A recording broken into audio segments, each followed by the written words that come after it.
Hello, brethren. You're welcome to my channel. I really appreciate you for patronizing my recordings always. Kindly remember to like, remember to share, remember to press the notification button so that you can always be notified when I record a new video.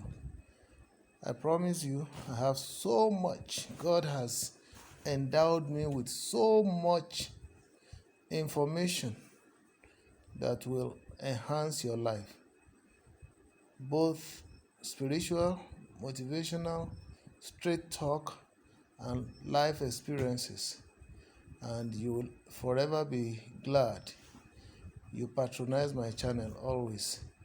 Please do not forget, as I said, to like, to press the notification button, to also share. It is very, very vital that you share. God bless you. And I really greet you. I don't know what the time is on your side, but I say have a very beautiful day as you listen. Also, I appreciate feedback too. It is not cast in stone. We're all exchanging ideas. So tonight, I'm going to be talking briefly. It may also be in series, but I'm going to do the opening part just now. And it borders on why we are backward in Africa, using Nigeria as a case study. Why we are backward in Africa, using Nigeria as a case study. But before I go into that, let me quickly talk about one or two important information that is going on the net that we need to really be straight about, to need to have understanding about. The first one is on the 5G thing, that it is an attempt, that it is the cause of the coronavirus. Unfortunately, this view has divided the world. However, the one that is most disturbing is the fact that the church got itself involved. Why? Because we are always trying to spiritualize things, and sometimes we goof.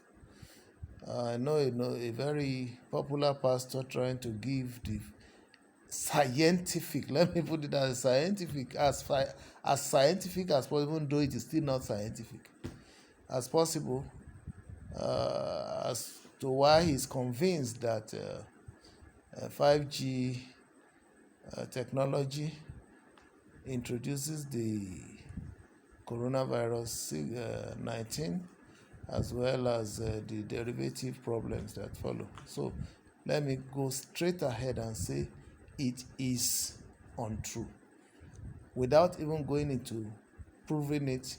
But thank God also that somebody, I think the Minister of Science and Technology, or somebody, or NCC or something, one of them has already refuted it, and I believe him 100%. So we Christians, let us be careful. We do over spiritualize things. Let me also say that, brethren, instead of us to obey simple instructions, obedience is what God needs. Deuteronomy 28 verse 1, if thou shalt obey the commandment, if thou shalt obey, obedience in the real sense of obedience as God meant it, not as the one that our churches are telling us to obey things that are not spiritual. So obedience is more important. The obedience that we need as far as coronavirus is concerned is to follow government directives and World Health Organization's directives. Maintain social distancing. From today now, except that I'm in my room now, I just removed the mask that I wore when I was going out. Very important. Everybody should not be shy. Use any of your neat, clean clothes, Ankara, In fact, what I use is the lining, this new lining that tailors use to line the inside of the cloth. New one. I bought them and I tore them into pieces and I used them for me and my family. So please obey about the coronavirus thing. The second thing, brethren, let us begin to divorce ourselves from myopic thinking. Let us divorce until we stop, getting ourselves involved in myopic thinking. And what is the instrument that promotes myopic reasoning? It is suspicion. Suspicion. And I'm referring to Melinda and Bill Gates, philanthropist activities in Africa in particular.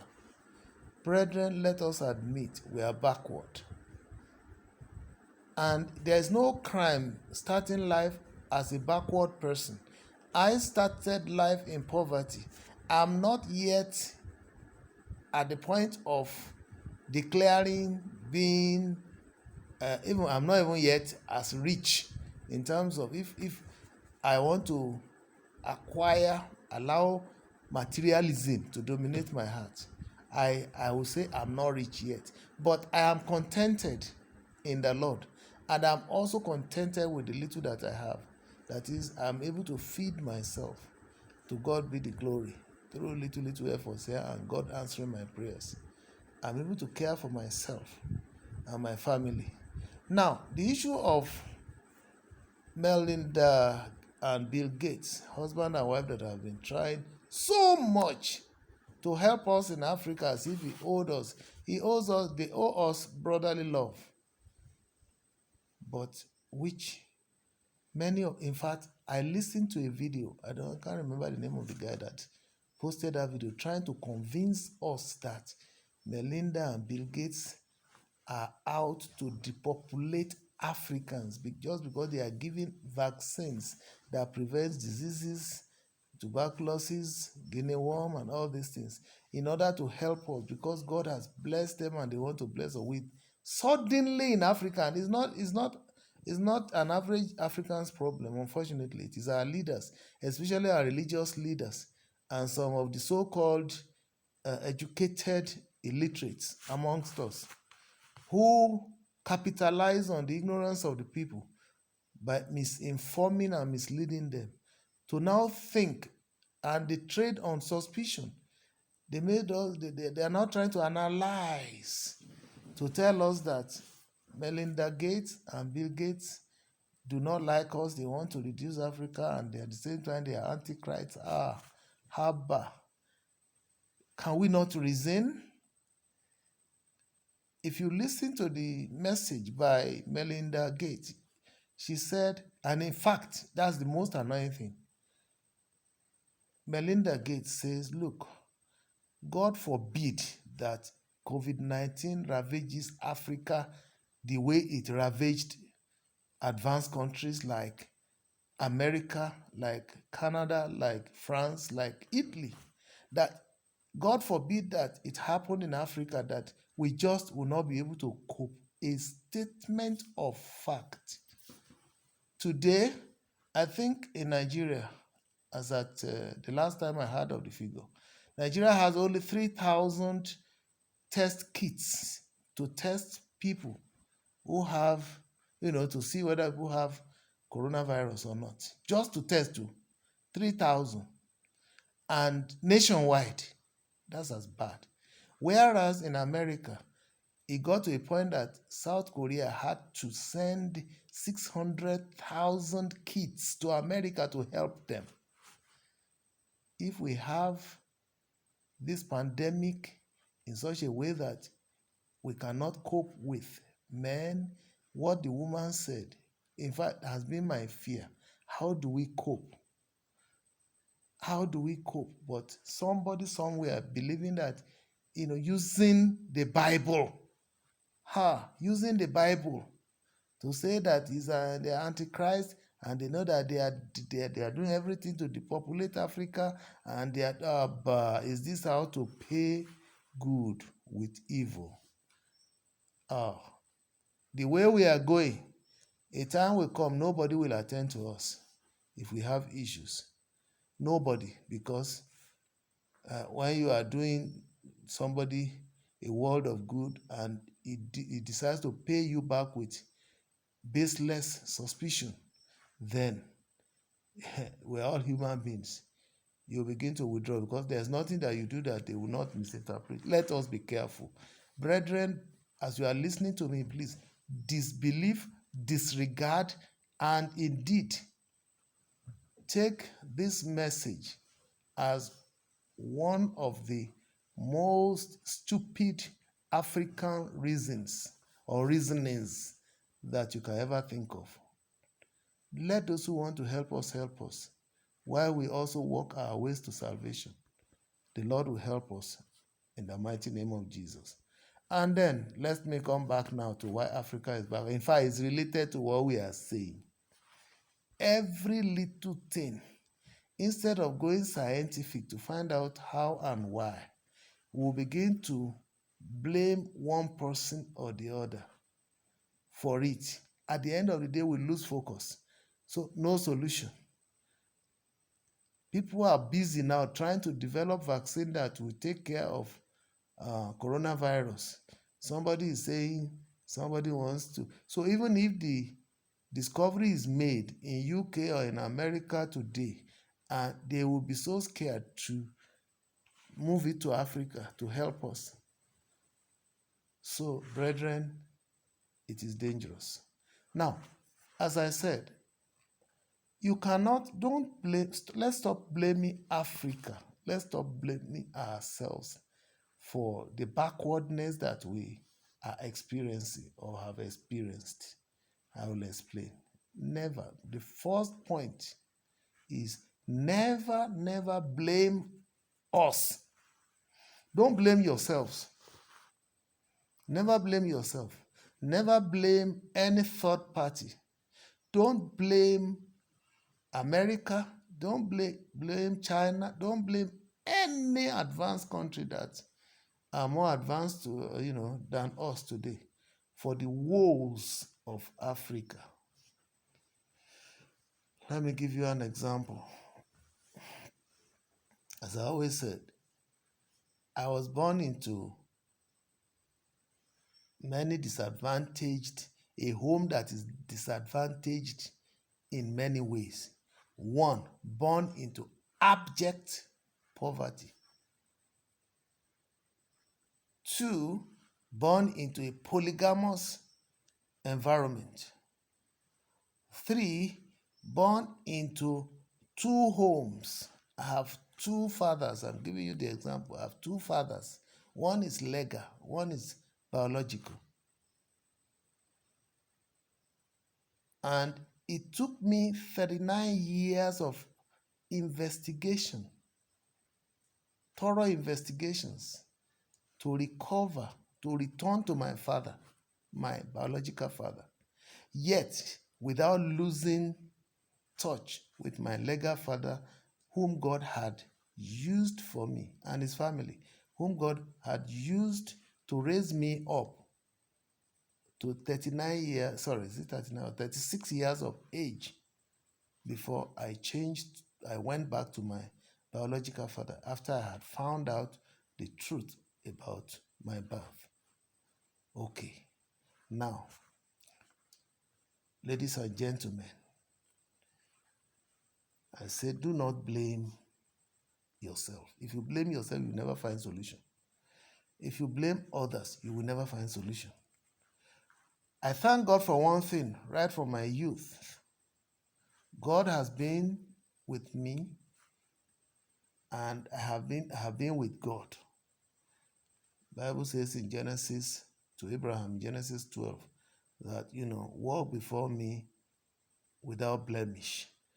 I am not an angel, but God endowed me with the grace to be somebody that he specially chooses for special favors. So The way I have been living my life right from when I was young was never to blame anybody for my circumstances. As for instance, biological origin, I had started suspecting my biological origin from when I was 10 years old, 1967. I had been asking questions, but I didn't get an answer until I was 36 years old. But what is important is finally I found an answer and I took the decision without blaming anybody. For instance, I wouldn't blame my father. I wouldn't blame my mother either. I wouldn't blame families because I know God has been attending to me and I have no problem. I only focus on God. And today, by the special grace of God, the two families are mine.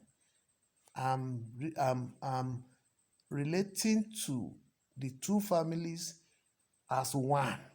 So I'm a child of two homes, one legal, one biological. So that's how to treat matters. And I'm friendly and anywhere within the two families, I'm very comfortable. The two homes are mine. I believe the way I interpreted it in a positive sense that God has sent me to two families and I must play my roles there.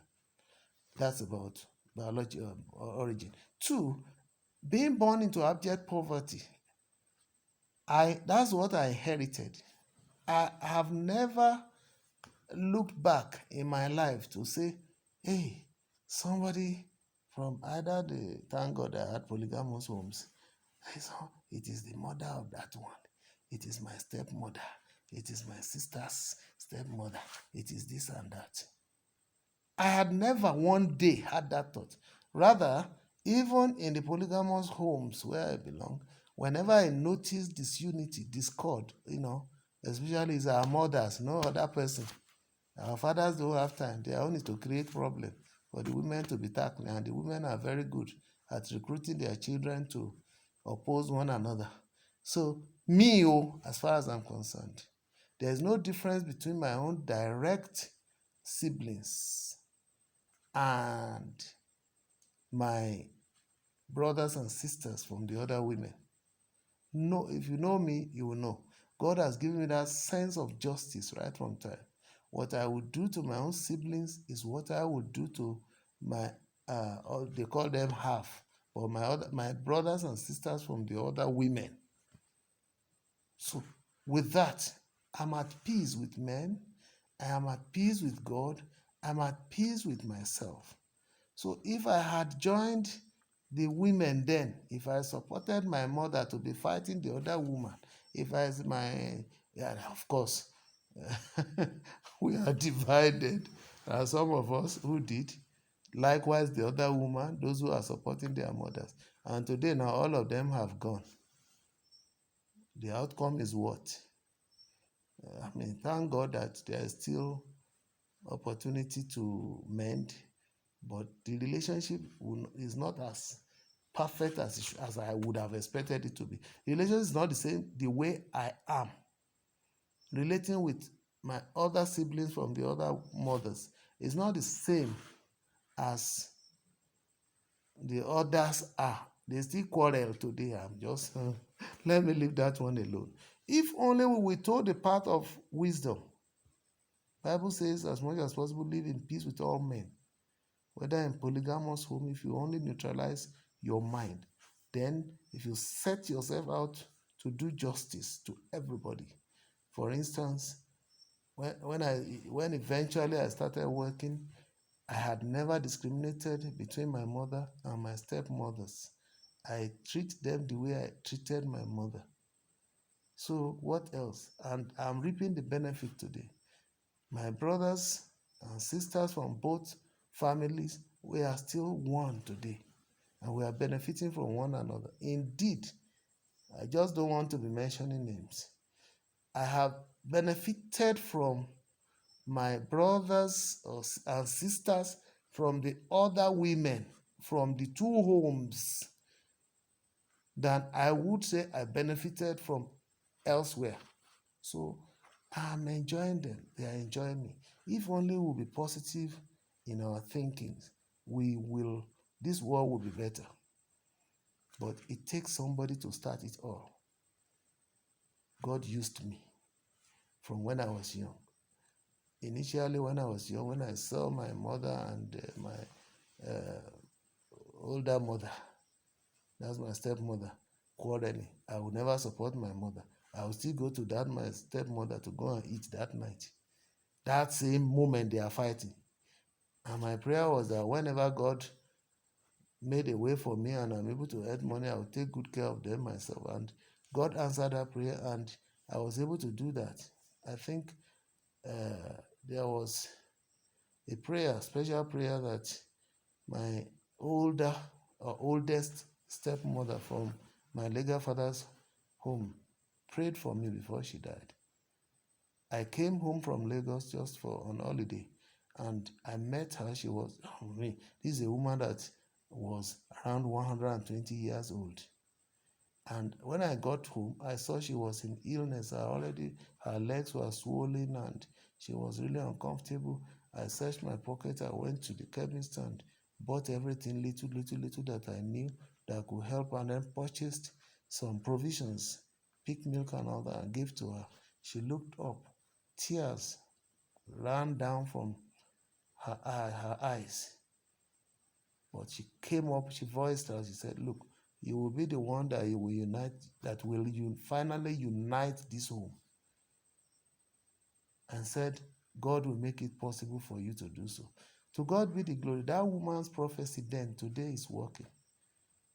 I'm still relevant in that house today, in maintaining peace there. Between my own brother that I left there and my other daddies there. So if we have sense of justice, we will stop dealing or trading in suspicion. It's very deadly. Africa is not moving forward because we are backward in our thinking. And I said, don't blame us. Yes, don't blame us. But there has to be, we have to be departing from what is killing us. Unfortunately, today we are still promoting the same evil. Still see somebody who cannot help the child of his or her stepmother, cannot, even some as wicked as not to even help their own siblings, or not as or as wicked as not taking care of their own parents even in old age, or parents not even taking care of their children very well when they are young so that they can benefit when they are old. So all these backward thinkings, but it is normal. As I said, I'll give you an example. When you have a child will not grow up one day, become adult one day, that same day, go to school that same day and graduate, have a job to do that same day and graduate, and then become wealthy that same day. Will not get married the same day and have all his children the same day and train them the same day. Will not retire the same day and will not, die the same day, except the stillborn and the unfortunate ones that died early in life. You see, what do I mean by that? Africa is like a baby. Every child will pass through every stage of growth in life, experiencing one thing or the other. A child that you give birth to today cannot talk today, cannot walk today, cannot crawl even today, cannot even recognize you the same day. It takes processes. Cannot eat eba or amala or even indomie, soft as it is. A child that you give birth to today cannot eat those things. Please, never mind if this video cuts off. I would continue since it's going to be in series. I will continue the next one as part 2.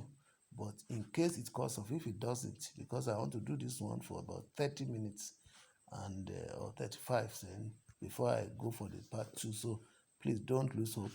Continue to follow the series. So if a child will take that process of growth, it means that child will experience so many things.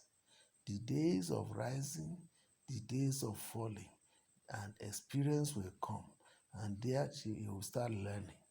Then when we go to our schools, you discover everything is based on 100%.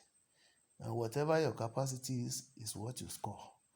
And most of the time, only few students will score 90, but everybody will be averaging between 50 and maybe 70 scores. But if we expect all of us to be scoring 100% the same day, then something is wrong somewhere.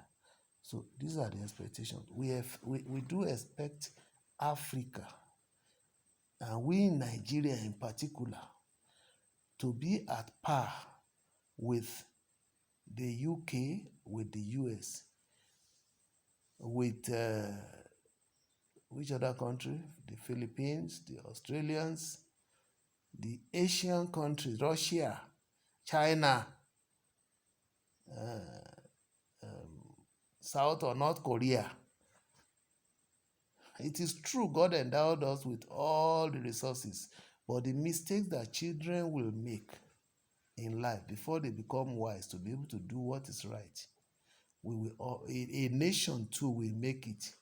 We have been experimenting with so many political styles. We did the parliamentary system, UK system. We are now practicing the American system. We are seeing so many flaws. Now, let me tell you, what is happening in them, all of them were making mistakes because, one, different people with different lifestyles are the people leading us. They themselves are actually a victim of human errors. For instance, we have many political parties which purport to have a political agenda or ideologies. Some says socialism, some say welfareism, some say democracy, some say whatever. Everybody is looking at things from different angles, and everybody believes that that is the one that will solve, their own view will solve the problem. So what is politics about? Politics is all about a struggle for power to rule a country. It's not taken by whatever. So inside of the struggle, there are rogues, there are there are bandits, there are people with good minds. Then, but unfortunately, at the beginning, everybody sees the leaders as if they have known it all. They too are fallible. They are subject to errors. Those who are stealing, they don't believe that they are stealing. Some will even say they are making business out of it. They say they are doing business. For instance, those who are selling generators now will see it as if you want to destroy their lives, their means of livelihood, if you banish or if you ban generator. Whereas those who are selling diesel and petrol and so on that these generators are using, they will see you as enemy. Whereas we are citing examples of advanced countries whereby for decades or years, hundreds of years, light has never blinked one day unless there is natural disaster. If we want to compare ourselves with those ones, we'll be making a silly mistake because Britain colonized America for over 200 years. They left Britain because they seceded from Britain because of what? Because they saw what we are seeing today, oppression. Man's inhuman to man. That is why the founding fathers of America will tell you all men are created equal. That's the foundation of their belief, the foundation of their state policy. Everything about their constitution, go and check it there. All men are created equal. Nobody is supposed to lord it with other. Okay, the same Americans colonized Africa. Were they not the one buying us as slaves? An experience for us, the period that we were in slavery. And even, okay, Britain is on its own now. They colonized Africa too. They colonized Nigeria. France colonized, say, Cameroon, Benin Republic, all these countries where where they derive their independence from. So you can imagine. So these so-called advanced countries divided Africa. Even today, if there is land dispute, they don't judge, and they are the International Court of Law. They don't judge according to our local history. If they judge according to instead, they divided the blocks between or among themselves. Some controlled by the French. Any land that belongs, any country that belongs to French colony is taken as French property. Anyone that is colonized by Britain is taken as British colony, or something like that, all over the place. So that was why when the fight in Nigeria about Bakassi between Cameroon and Nigeria and Cameroon was going on, Benin Republic, I think Cameroon, when that fight was going on, when they went to International Court of Justice, the history they used to pass the final judgment on the land was not based on our own African history. They based it on the sharing of the countries according to those who colonized them. That's the truth. But it's an experience also. That's still a part of our slavery till today. International war, they ceded the Bakassi thing to Cameroon, and that was the end of it. I think it was President Obasanjo that was reigning then as the president of Nigeria. He looked at it and said, the only thing we could do now is to go to war, and it would be foolish to go to war, because if we went to war, what will happen is that the same ruling will still bind us, and that will give room for all these countries to begin to pursue their interest by selling arms and ammunitions to those who are against us. And that was a wise decision. But that is it. It's an experience. Now, we look at all these things. Africa, it will take some time before Africa will get out of power blackout. It will take some time before Africa will be liberated from religious exploitation.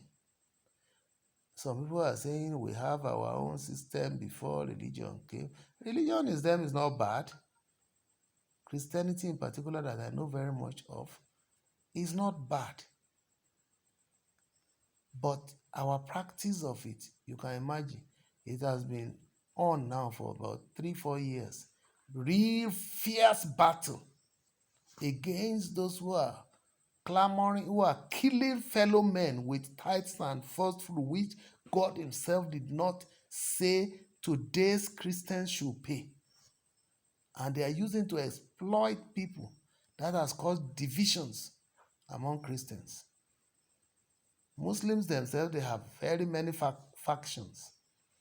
The Ahmadiyya is there, the Nasfat is there, the Islamiyya. Know them, there are many because of ideologies. And look at it. What do we do? Unfortunately, when churches were taking over various industries, buying them up as to turn them to churches, we were rejoicing, thinking that Christianity is winning, or that we are advancing Christianity. It's now down on us that we have made fundamental mistake. It wasn't something to rejoice about. Churches have become a place to make cheap money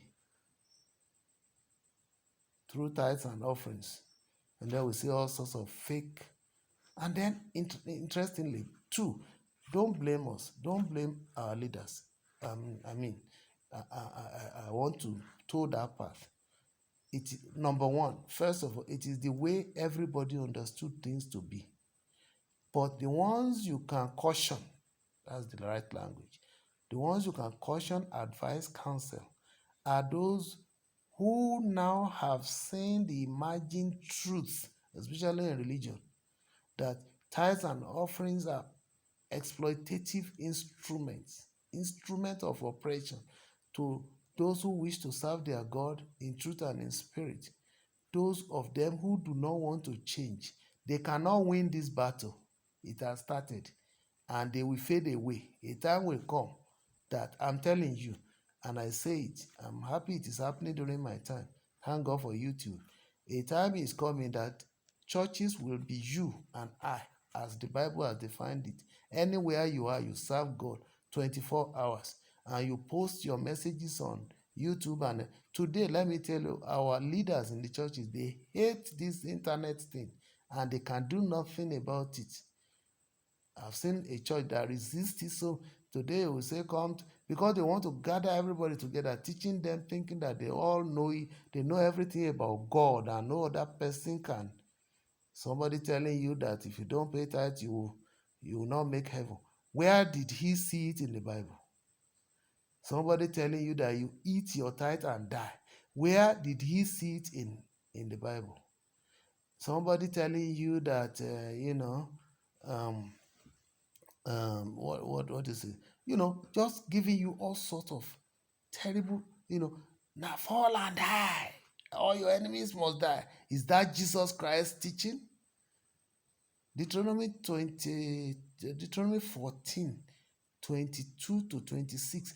These our leaders will never teach them to people that you should eat your tithe and give to your Levites part of it. The third year, give everything to a storehouse where the Levites and the orphans, everybody will come and take free of charge. But they will be hammering on Malachi 3, 8 to 10, which is actually addressed to the Levites then. There are no Levites today. Advised to Levites then who were collecting tithes and were not paying the one that should be stored in the storehouse for orphans, for other people. That is the tithe of their own tithes. Because Levites had no other job. There are no Levites today. Full-time pastors are not equivalent to Levites. People just turn things upside down. Now we are celebrating Christmas, which is Jesus never commanded it. We are celebrating Easter, which Jesus never commanded. But we neglect the two major ones that Jesus commanded. That is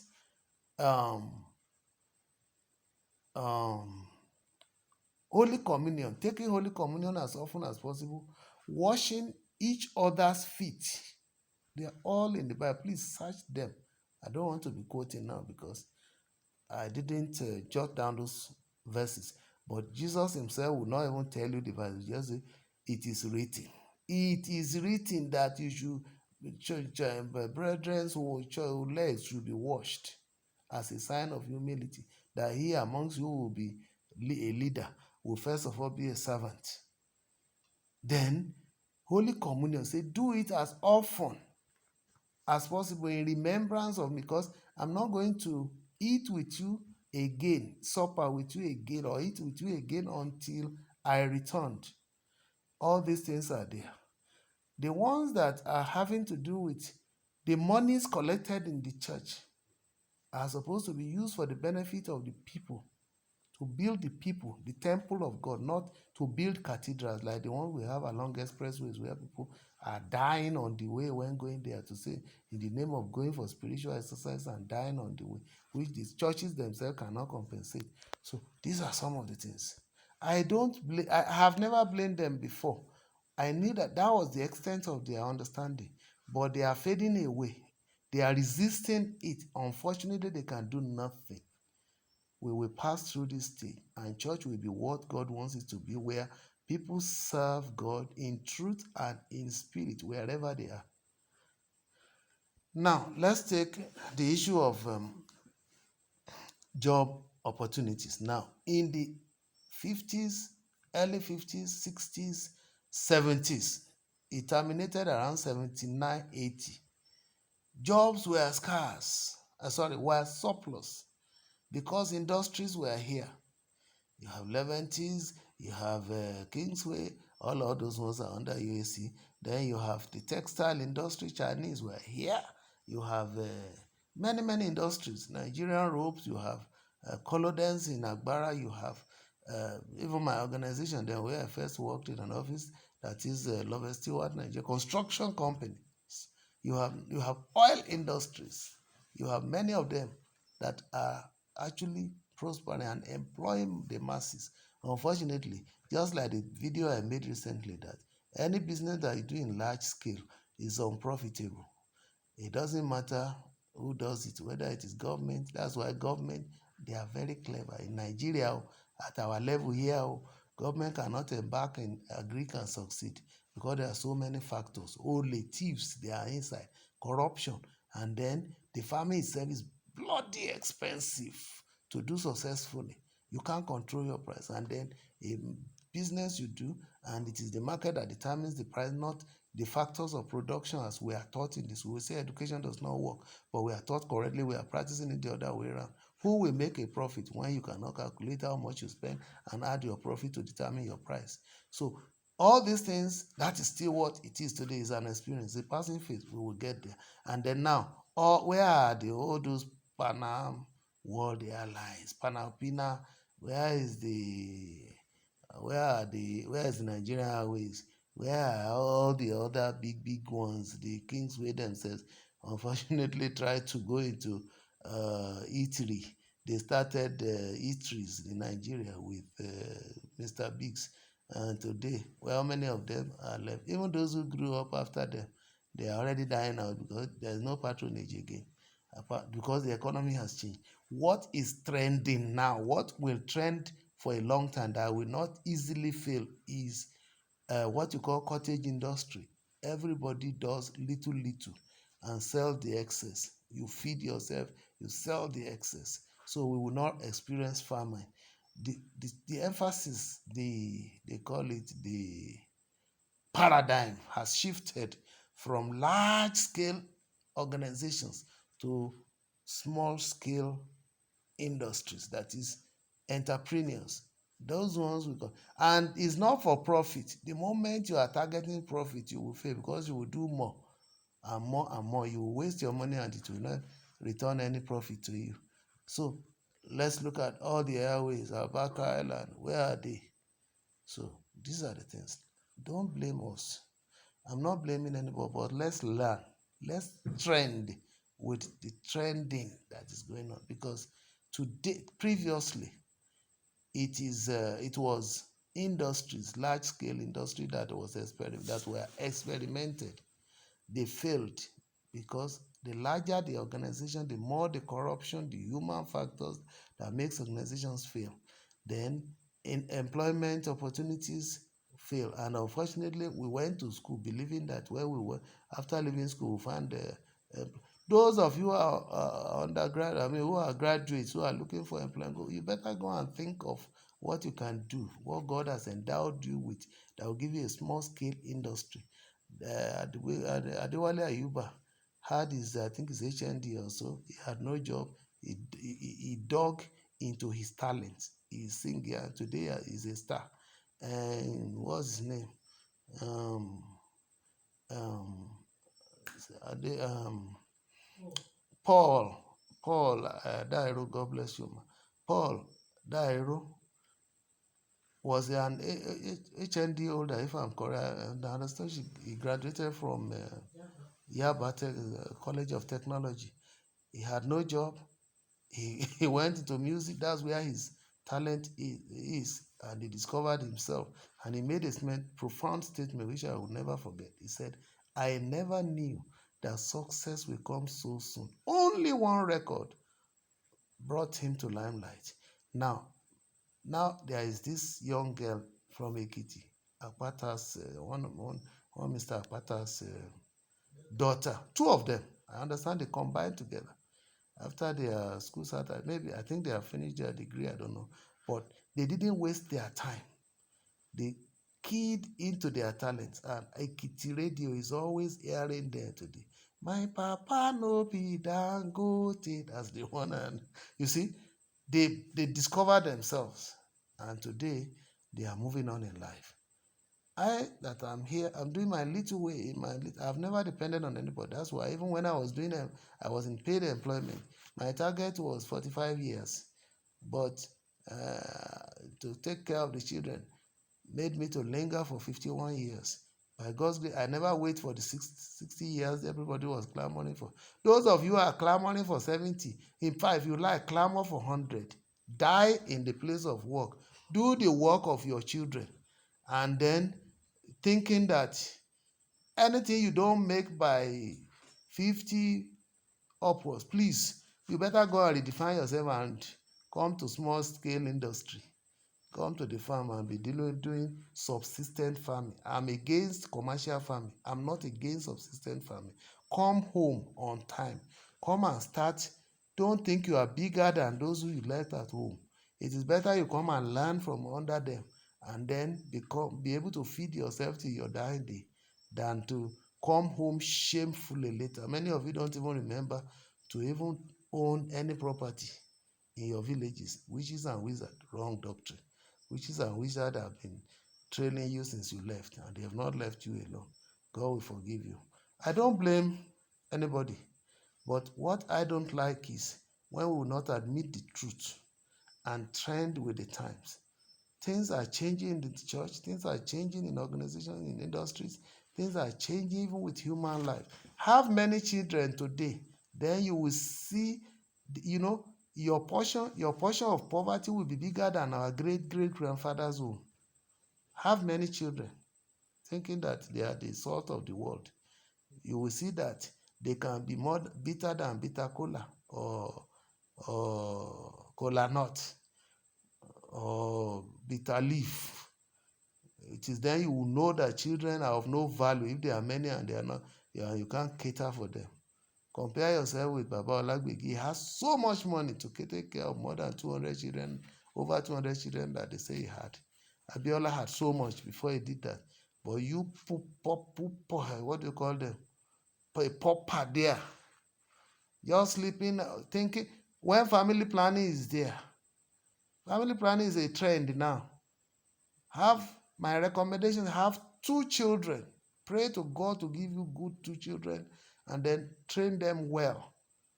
And then prepare for your own retirement. Don't expect that it's those children that will be feeding you every second. If you do, you will regret it. So there are trends. There is nothing wrong with all that we have experienced. They are all things, but we should learn from them so that we can make our lives better. Because of our time, let me be getting ready to go to part 2. Please, I want to tell you there's nothing wrong if you are born into poverty, but you have to be thinking on how to get out of poverty. I thank God that's the one battle I've been fighting from the beginning of my life. I'm not wealthy because I'm not materialistic. I'm not interested in amassing the whole world, but I can feed myself by the special grace of God who created me and who gave me the wisdom, who revealed these secrets to me. Deuteronomy 29:29. Discover yourself. And those of you who are still running from Jesus Christ, you don't want to know God. That is, you go there, you will discover you can spend your whole lifetime wasted. That will not be your portion. That's part of the trending. Leave atheism alone.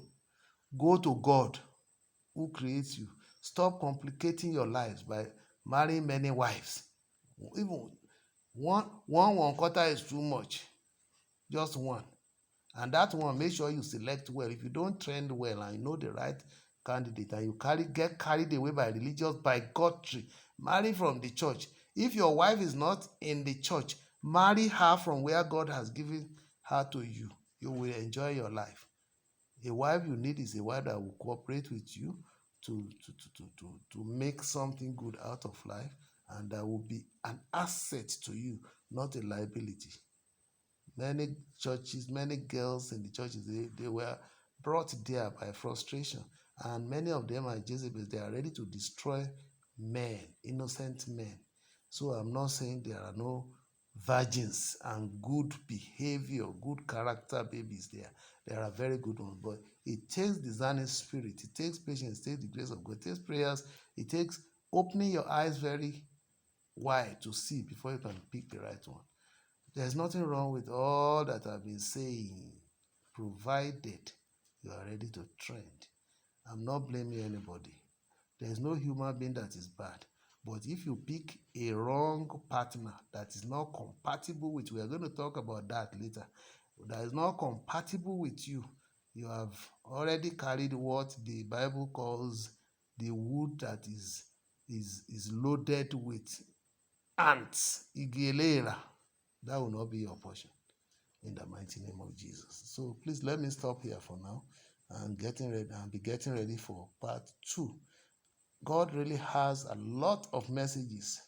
I've written so many books. I'm not saying go and buy them. I'm going to release them on video. I will discuss them like this.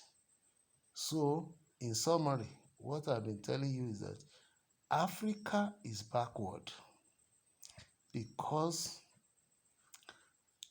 not because it is deliberate, not because we are stupid, but because that's still the stage we are. But we must be doing something to get out of it. If we don't, we will continue to be slaves. Africa was enslaved because we were backward. We didn't have the superior power to even fight our people. But now they are even coming up here and there to say to help us. Why don't we help them instead of creating suspicion? Say Bill Gates and his wife, they want to. When a person thinks is too wise, then he will ruin himself the more. Let's not bagging all this. And then all this our church propaganda, everything suspicion, die by fire, die by fire. Jesus did not teach us that you should kill somebody. Did not teach us that you should kill somebody. You are a murderer if you are praying that prayer. Because Jesus told me that, look, give water to your enemy if he's thirsty. Give him food if he's hungry. Give him clothes if he's naked. And that's why those of you who are carrying curses from Genesis to Malachi, if you believe in curses, Africa will never move forward. That Malachi back to Genesis, there are periods of the law. The laws were faulty.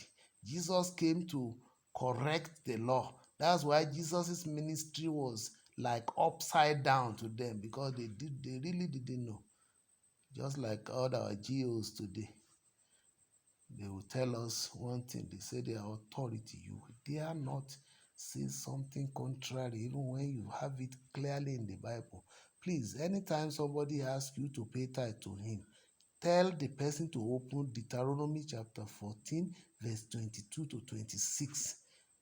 And see it yourself. They never taught us that. I went to Bible college. I did SOD, School of Disciples. I did, but what they taught us, if you want to check one of the manuals of these churches, is tithing your way to prosperity. A blatant lie. Tithing your way to prosperity. If you continue to believe that you will die in poverty, that will not be your portion in Jesus' name. So please, you can see I'm talking frankly. Those who are still wallowing in ignorance, who are spiritually dead, who are not in tune with the Holy Spirit, they say somebody like us has backslided. They are attacking Daddy Freeze. They are attacking Pastor Adelaja because they are enlightened. And all of us are telling you something that we now can read from the Bible ourselves instead of your deceptions. And you are telling us we shouldn't talk. You say you are raining curses. May your curses go back to you, because what you wish others will come back to you. Nobody is so sacrosanct that he can now authoritatively declare the mind of God and say what he said is final. Only God has the final answer. Those of you says, those who disagree with you will not prosper. The thing will turn back to you in the mighty name of Jesus. God, tithes will soon end. First fruits will soon end. Those are the two most predictable budgeted or budgetable financial sources that you are depending upon. That's why you do abracadabra. God will deliver us. Let us, like I said in summary, all these things, they are stages. I plead with you. I've spoken with a bit of anger. It's an holy anger. You may be angry with me, but if you reason very well, you will know that I'm telling you the truth. The truth does not sometimes unite, it disintegrates. Matthew chapter 12, verse 39 says, Jesus says, I have not come to make you people to unite. Father and son, mother and daughter, everybody, friend to friend. The truth will separate people. Not that they will fight, not that they won't greet themselves again, but the truth will always make us disagree. And any truth that is not contained in the Bible is a lie. God bless you. Have a wonderful time. Please, you can see what I'm saying now. Have you think I'm crazy? No. I thank God Almighty. It is wisdom from above. I don't have this thing myself. It's God that is releasing them to me and releasing them to others. And the revolution has come, both in the church, in the industry, in our families. Now, the days are over that you shout your child down. The child will go to YouTube and hear and come and hammer you well. You better respect them when they are getting to the age of 10, 15. You better bring them together. Because when they grow up to abandon you, they will not come back. Oh. You better become like ordinary friends, exchanging ideas and counseling one another. God bless you. Please share, like, and what do I say? Subscribe. I need your subscription. Don't let these messages be free. Once you open this message, subscribe so that I could see that the messages are impacting people. God bless you. Have a wonderful day.